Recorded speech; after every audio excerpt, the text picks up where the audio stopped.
all those old ladies are right when they say you die for your kids. Absolutely. Second to having our 3 kids, building this house is probably the most joyous thing I've done. That's my brother Jeb, and he actually designed this house. He and I have actually been building tree houses and forts and things in the woods our whole lives, and it kind of culminated in us building this home together out here in the woods for my family. Now, I built this house while writing The Garden of Last Days. I really thought I'd be writing a short story. All I had was an image, and the image was a wad of cash on a bedroom bureau. And I didn't know whose cash it was. I didn't know whose bureau or bedroom it was.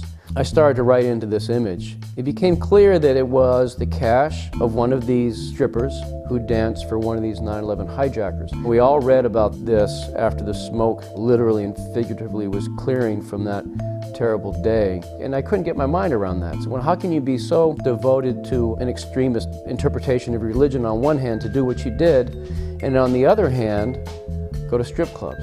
And what's it like to be a woman who's danced for one of these men, and then after all that happened, what's it like to have that money in your possession?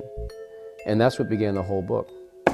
Just my favorite time, honestly, is doing this. Is all the kids are in the house, friends are in the house, and we built a house so you know, when you're in the kitchen you miss things, but in this layout you don't miss anything while you're cooking. Well, I think the main thing that draws me to fiction writing is becoming other characters. I find it infinitely exciting, and I'm constantly amazed that as soon as I let go of judgment, they will show up. For The Garden of Last Days, I had to do more research than I've ever done before. It was very important to me that, especially for this character of the 9/11 hijacker, that I be accurate. It was hard being this guy. I've never had to suspend so much judgment in my life. I can't tell you how many people said to me about House of Sand and Fog, you know, I liked your book, but I hated everybody in it.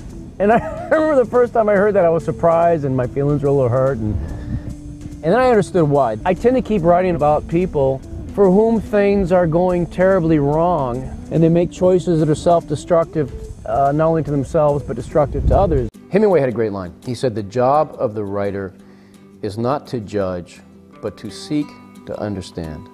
It's not to say that I don't have judgments and philosophies and opinions about things. I think a little salt and a little oregano. Hey, that's not bad.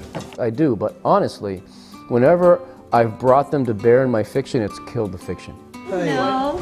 The writing itself demands that, at least for those 90 minutes or 2 hours or 2.5 hours you're writing, that all your higher qualities show up. I'm more patient, I'm less judgmental, I'm more compassionate. And I have to say that when I'm writing, I'm a better man than when I'm not writing.